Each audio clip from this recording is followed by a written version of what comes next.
আমার নাম রিজওয়ান। আমি এইচএসসি 25-এর স্টুডেন্ট। এই বছর হচ্ছে আমি অ্যাডমিশন নিব ইউনিভার্সিটিতে। আমি যেটার উপরে বসে আছি এটাকে হচ্ছে গো কার্ট বলে। গাড়ি, রিক্সা, বাইক এগুলো যেরকম একটা সেগমেন্ট, গো কার্ট হচ্ছে আলাদা একটা আরেকটা সেগমেন্ট।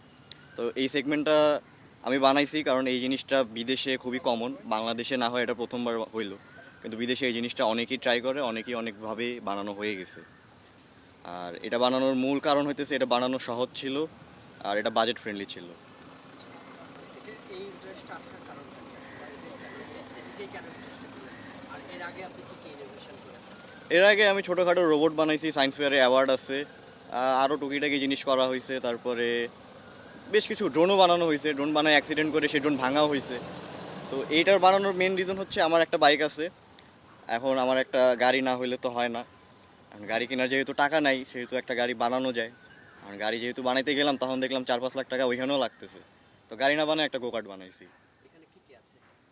এখানে আপনার সবচেয়ে দামি যে জিনিসগুলো সেগুলো হচ্ছে এই টিউবলেস টায়ারগুলো, ট্র্যাক টায়ার। এগুলো গোকার্টের জন্যই বানানো হয়েছে। আর এখানে আহামরি তেমন কিছু রকেট সায়েন্স নাই, খুবই সিম্পল।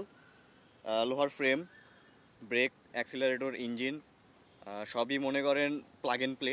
আমার জাস্ট ফ্রেমটা ডিজাইন করে নিজের মতো বানানো লাগছে। ইঞ্জিনটা কিসে? এই ইঞ্জিনটা জেনারেটরের ইঞ্জিন, এটাকে স্পিড বোর্ডে বা ওয়াটার পাম্পে সব জায়গায় ইউজ করে, মাল্টিপারপাস ইঞ্জিন। আচ্ছা, আপনি তো প্রধানমন্ত্রীর কার্যালয়ে এসেছিলেন, হুম। এখানে আসলে মানে কি হলো আপনার সাথে করে? পিএম স্যার আমার এটা দেখলো, দেখে আমাকে অনেক উৎসাহিত করছে। আর যে কোনো হেল্পের জন্য তিনি পাশে দাঁড়াবে, এটা উৎসাহিত করে গিয়েছে। আর দেখা যাক আগামীতে কোনো হেল্প লাগলে অবশ্যই জানাবো। কিন্তু আপনাকে উৎসাহিত করেছেন এবং জানিয়েছেন যে আপনার পাশে কিভাবে দাঁড়ানো যায়, আপনি আসলে এটাকে কিভাবে দেখছেন? এটা তো হচ্ছে রাস্তায় যেহেতু এটার কোনো লিগ্যাল নাই, আপাতত এটাকে প্রোডাকশনে নিয়ে যাওয়ার কোনো উপায় নাই। তবে আমার ইচ্ছা আছে বাংলাদেশে একটা কালচার শুরু করার। জাপানে যেরকম এইগুলো গাড়ি ফরেনাররা রাস্তায় চালায়, জাপানে কিন্তু এটা স্টিল ইললিগাল, বাট জাপান সরকার এটাকে অ্যালাউ করে। তো আমিও চাই বাংলাদেশেও এটা শুরু হোক। জিনিসটা যে একেবারেই আনসেফ এমন না, একটা বাইকের চেয়ে এটা সেফ। আর সিট বেল্ট, হেলমেট আছে।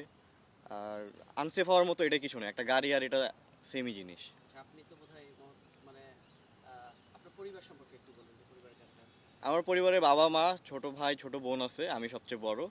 বাবা সরকারি চাকরি করে, মা হাউসওয়াইফ, আর বাকি দুজন ছোট। মানে এটার ইন্সপায়ারেশন থেকে? এটার ইন্সপায়ারেশন হচ্ছে ছোটোবেলায় একটা গাড়ি বানানোর চেষ্টা করছিলাম। তো সেটা হইতেছে যারা ওই যে ভিক্ষা করে রাস্তায় বেয়ারিংয়ের গাড়ি, ওইরকম একটা আউটপুট বের হয়েছে। ওইটা ড্রিল মেশিন দিয়ে অপারেটেড ছিল। তো এটা সাকসেস হয় নাই। এরপরে যখন বড় হইলাম, টাকা পয়সা কামানো শুরু করলাম, তখন দেখলাম যে এরকম কিছু বানাতে বেশি কিছু টাকা যাবে না, অল্প কিছু টাকা যদি যায়ও যাক, এই টাকা আবার কামানো যাবে। তখন এটার পিছিয়ে ইনভেস্ট করলাম। অ্যান্ড এটা যতক্ষণ না রাস্তায় চলছে, এর আগ পর্যন্ত এটা আমি ফেল প্রজেক্ট হিসেবেই আগাইছি। রাস্তায় কি এটা নিয়ে বেরোন? রাস্তায় এটা নিয়ে বের হই এবং এটা বাসা থেকে এই পর্যন্ত চালাই আসা হয়েছে। আচ্ছা, এটা কি একা কি বের হয় এটা কিনা?